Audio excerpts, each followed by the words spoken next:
ज़कात निकालने के अंदर सबसे जो बेहतर आदमी है जिसको आपने ज़कात देनी है वो आपका रिश्तेदार है।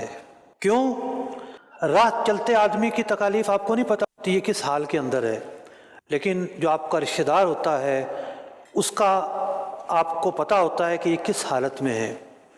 जो आपका रिश्तेदार है, जो आपका पड़ोसी है, जो आपका हम पेशा है, हम पेशे के अंदर आपके बराबर में किसी की दुकान है, वो लॉस में जा रहा है बेचारा, दिवालिया होने जा रहा है, आपको उसके हालात पता होते हैं, या जो आपके मुलाजमीन काम कर रहे हैं ये भी हम पेशे के अंदर आएंगे।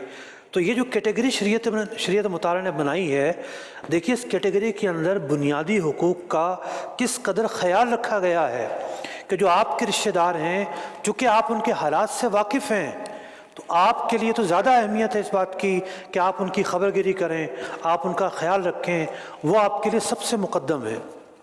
तो कुछ रिश्ते ऐसे हैं जहाँ ज़कात नहीं दी जा सकती, बाकी तमाम रिश्तेदारों को अगर वो माली हैसियत पर पूरा उतरते हैं या वो अब्बासी, अलवी या हाशमी या सैयद ना हो तो उनको ज़कात दी जा सकती है। दो रिश्ते हैं जहाँ ज़कात नहीं दी जा सकती, शौहर बीवी को और बीवी शौहर को नहीं दे सकता, ये पहला रिश्ता है।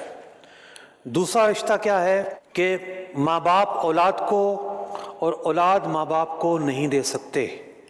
इन दो रिश्तों के अलावा किसी भी रिश्तेदार को जब वो शराइत पर पूरा उतरता है ज़कात दी जा सकती है। भाई को दी जा सकती है, बहन को दी जा सकती है, पुप्पी, खाला, मामू, चचा, कज़न्स, सास, ससुर, इनको दी जा सकती है, साली, बहनोई, इनको दी जा सकती है।